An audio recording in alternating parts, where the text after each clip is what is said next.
The World Future Society has done a piece of interesting research, and they understood now that in times of crisis, people make generally one of three main choices. One, to become more fundamentalist in their approach. That means, oh my, just give me black or white, people. Just stop giving me the gray. There's so much happening out there. Just give me an absolute to hang on to. So fundamentalist, one. Number two, possibility is nihilism. And so it's just, forget it. You know what? This earth is done for. It served its purpose. Forget about it. I'm out of here. Or we'll take it to the next planet. So that's another one of the options. And number three, activism. So the challenge with activism is that sometimes it comes back around and becomes another form of fundamentalism. So the plea here in a way really is to become a mindful activist, to recognize when it is that we feel rage or anger or frustration or hopelessness about the situation that we're in or that we observe, and to be willing to engage in our little plot of the world, and from our own pulpit, from our own platform, whatever that may be, and we are all leaders, to engage. Actually, we recently saw a modern day Mahabharata, and we saw Krishna. It was a play. And Krishna was there, and he was kind of a modern guy, and he went and he put his arm around Arjuna, and they were taking a walk together. And Arjuna was dealing with something difficult, and it was a modern day court case, actually, with his family. And Krishna simply said to him, don't engage from anger. Don't engage from fear or from guilt, but engage from the space of the self. So, not from fear, from love, from the space of the self. And given that the crisis point that we are at got us to this place through many, many, many millions of tiny actions as part of this complex system, just the same, but given that we're at a bifurcation point, we could go down, we could go up. We invite you with us to go up and to make those choices on a daily basis for many, many, many millions of tiny little actions toward a higher aspiration. Michael's going to speak now about the about spirituality and Western and Eastern spirituality and the potential for your nation and you as leaders, and what we've come to understand a little bit about through our time studying and learning and living among. So before we can make choices about how we might change, I think it's useful for us to understand how we got here. You know, over the last 400 years, the American experiment has really provided an amazing opportunity for larger numbers of people to live better lives. In some ways, what has happened in the United States over the past 100 years, 150 years, where enormous poverty has been replaced, not by no poverty, but by a much larger middle class, is happening in India at the current time. But what's also happened is an increasing focus on individualism, a loss of a sense of community, an increasing separation between human society and nature, and the use or exploitation of nature in such a way that it not only has provided more bounty for more people, but where the regenerative capacities of the ecosystem have begun to come under challenge from the enormous impacts of the human experiment as it has shown up in Western culture. Now, it's quite interesting to go back and to see that this notion that nature is here to serve man and that man is separate from nature rather than being a part of nature. It's interesting to see some of the roots of where that belief has played itself out. Early on, at the beginning of the Christian era, there were significant disputes over the nature of Jesus as he began to be interpreted as the Christ. And one of the big questions was whether Jesus was man or God. And what happened over time is that the notion of God as transcendent, the focus on the ascending aspects of spirituality, that which takes us above and out of our bodies, became primary.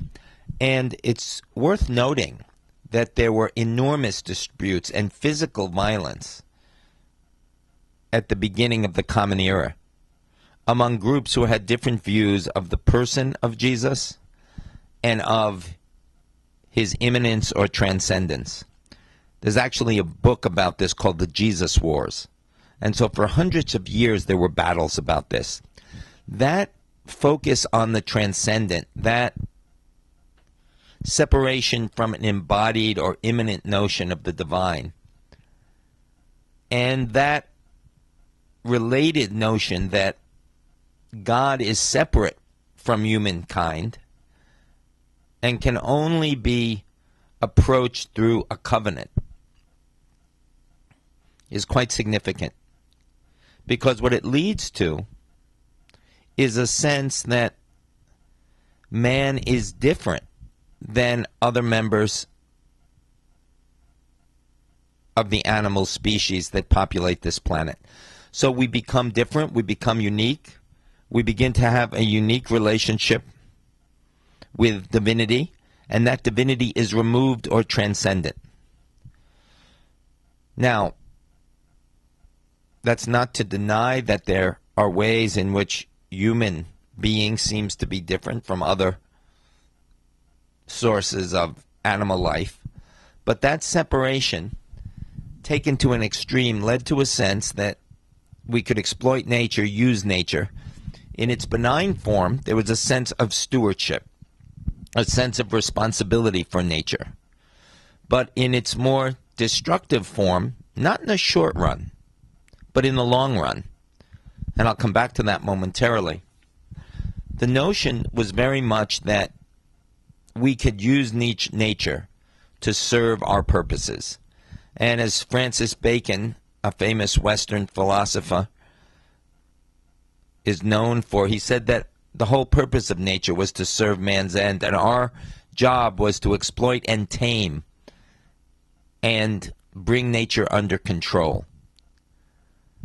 Now, certainly, the degree to which that view has led to and supported the rise of science, and the way in which science and technology have allowed us to have better lives, there's a great deal of good in that. But as with all other polarities in human life, and I don't know whether you've had the opportunity yet to work with Father Tom on polarities. If you have, then this will make a great deal of sense to you. And if you haven't, it'll make some sense and get clear when Father Tom works with you around polarities. But we tend to see things as either or. But in truth, those either-ors are frequently both ends. So, while nature provides bounty to human life, it also supports human life. So while we gather riches from nature, we need to also give those riches back. We need to simultaneously realize that we are both separate from nature and a part of nature. And that connection to nature, that sense of being a part of being embodied, the immanent expression of the divine has been to a large degree minimized in Western culture, in Western spirituality, and in the American experience of Christianity. Certainly there have been other themes and other views, but they've not been predominant or in the mainstream. So that mainstream deep spirituality that placed man above nature has a subtle but profound impact on the thinking of most people and the running of most systems and cultures in the West, and certainly in the Americas. Now, one of your great sages, Sri Aurobindo, said that America had a great deal to learn from India, and India had a great deal to learn from America. And he said that if we were going to have a new political system, it had to be based on the evolution and consciousness of individuals who were able to take in a bigger, more inclusive consciousness. And so I think we'll be able to take a look at our need for a new way of conceiving contemporary society and contemporary economies. The view that comes out of the deep spirituality that separates man from nature has become a view not only that individuals should have the opportunity to use their intelligence and their ambition to better themselves, I think a positive thing, something that in traditional societies, both East and West, was not very, very much available. People were often stuck in their social circumstances, in their culture, in their class, and not really able to use their talents in order to be socially mobile. So that change over the last 300 years in the West, and certainly there's been significant changes in India in that regard in the last 75 to 80 years. Those are a good thing. But where that focus on individual ambition and achievement, that opportunity that's given to people because they're not stuck in their social order, because all things are not preordained,